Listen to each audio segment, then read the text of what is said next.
I'm your host, Andrew Nemr, and this is the note for January 13th, 2024, Falling in Love. I'm a hopeless or hopeful romantic, depending on the season. But as I've shared here before, when it comes to love, romance is but a small sliver for me. Leaning on C.S. Lewis's The Four Loves, affection, friendship, and charity all account for other kinds of love that count towards the transformation that love ultimately fuels. In Jesus Christ's vision of life, he proposes that only two things are necessary to fulfill all the law. That is, do these two things, and all the things that we're supposed to do, all the things that are good, will take care of themselves. Talk about a concise knowledge set to pursue. Notably, the two things are specific directions of love. First is love toward God, the Father, the Creator, the one who knows with a completeness beyond humanity. The second is love toward neighbor, those literally next to us in our journeys, whether at home or work or play. The second love is set in reference to the love that we have for ourselves. So, really, there are three directions, but it's all about love. Love has a way of being all-encompassing. It requires our presence, attention, energy, and will. It often also requires more than we think we have or want to give.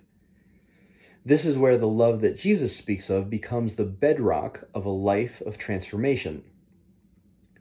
Transformation is a fact of life. It is not a specific thing that we do only at one particular time, although some moments of transformation feel unique and special. The reality is that the person we end up being is not the person we start out as. We can see this in the physical, and the same is true for the spiritual part of the person. This process of becoming is always happening. Formation is always happening. Transformation is ongoing. So instead of waiting for that special moment, we might do well to consider the ways in which we can engage in the process of formation that's already happening. If we take Jesus Christ's propositions at face value, there are at least two parties involved in this process. God has a part. Each one of us as individuals has a part. We cannot do what only God can do, although we might try. And God seems quite content to not impose himself in areas of our responsibility to a remarkable degree. This makes the articulation of our part in this quite important. What is it that we can do? There are quite a few things that we can do, actually. Often spoke of as spiritual disciplines, these are activities that we can engage in that position us to be more ready to be in the work of transformation with God. The disciplines, like silence, solitude, fasting, study, or prayer, function as indirect action. Practicing any one of the disciplines doesn't make us a better person. Rather, the practice of the discipline provides an opportunity to interrupt our regular patterns and draw closer to God. Being closer to God will make us better people. God is the source of the transformation towards goodness. The disciplines are not achievement-oriented, but rather wisdom, as Dallas Willard describes them. They are not anything to become obsessed with or invest in for the returns other achievements can bring an individual. They are simply good things to do.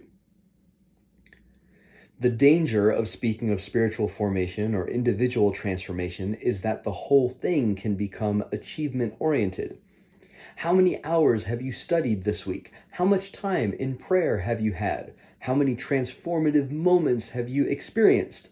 It's so easy to slip into the realm of comparison and competitiveness if this is the framing.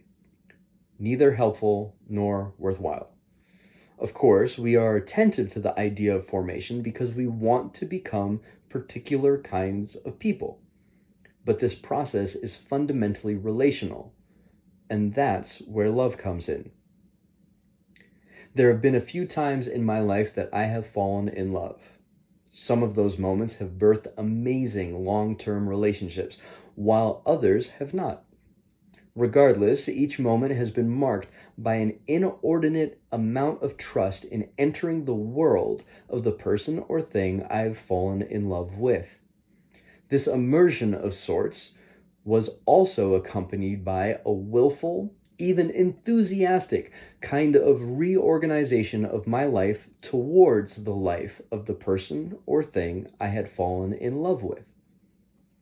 I make a point to say thing here in addition to person because my journey in tap dance land is one that has been couched in love. In reality, there's a great difference between falling in love with a thing and falling in love with a person.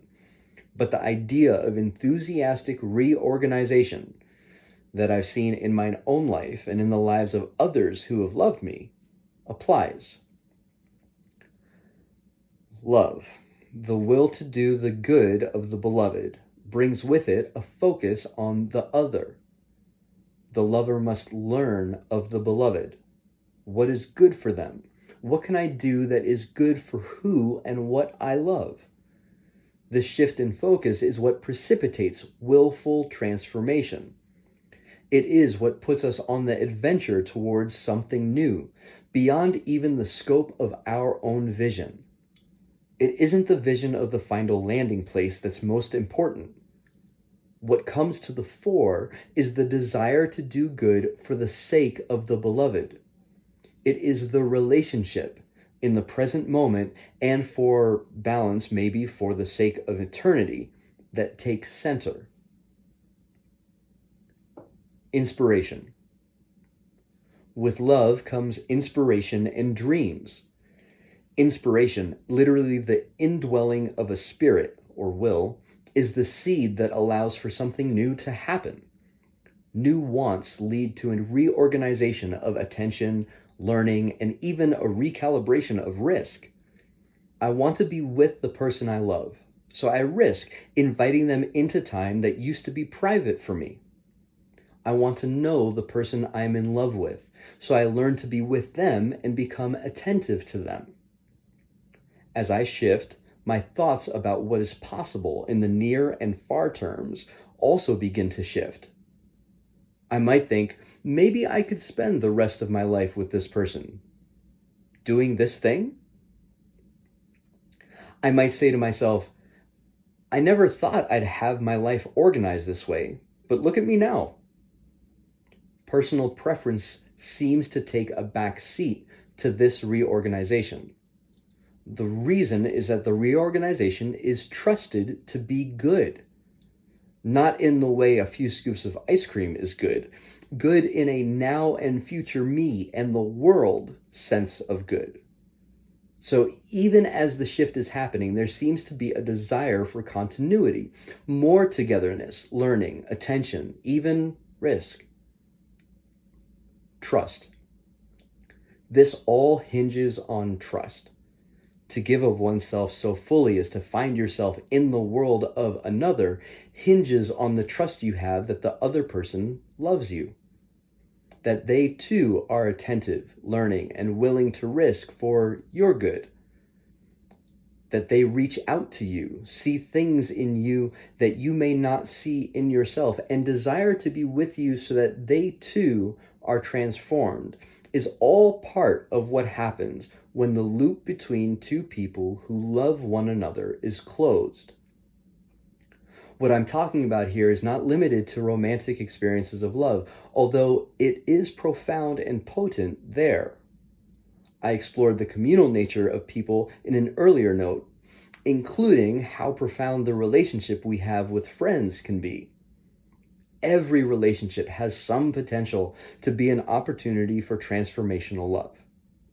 In a community, the practice of attending to one another is quite profound, as the closed loop doesn't have to be reciprocal, as in one-to-one, but rather a loop that is closed when looked at among all the members of the community. Regardless, the loop between people who love one another is a beautiful thing to bear witness to when it is closed. A specific application. Speaking of closed loops, let me return briefly to close the loop on the proposition of life that Jesus Christ lays out in his two statements. What if these loves, the love of God, neighbor, and self, set us in a course of action that would ultimately lead to transformation? That if we had our priorities straight, our loves in the proper order, everything else would land in just the right place.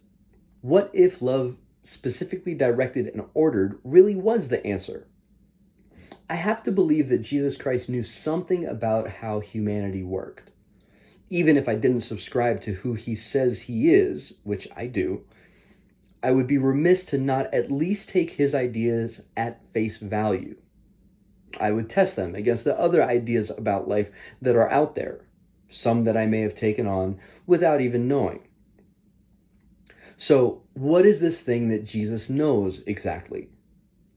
That if we might put our trust in him and follow him, that is, reorganize our lives to be more like his, even enter into his world, we might come to experience a kind of life that is good in a way unlike any other. That if we love his life more than our own, we might find the life we were actually meant to live. That if we love him more than anything else we might be tempted to love, we might come to a life in which love flows effortlessly from us in all directions, even towards our enemies. This is relational transformation. This is both deeply personal and profoundly universal. This all may sound fanciful and unrealistic. Then again, so does falling in love sometimes.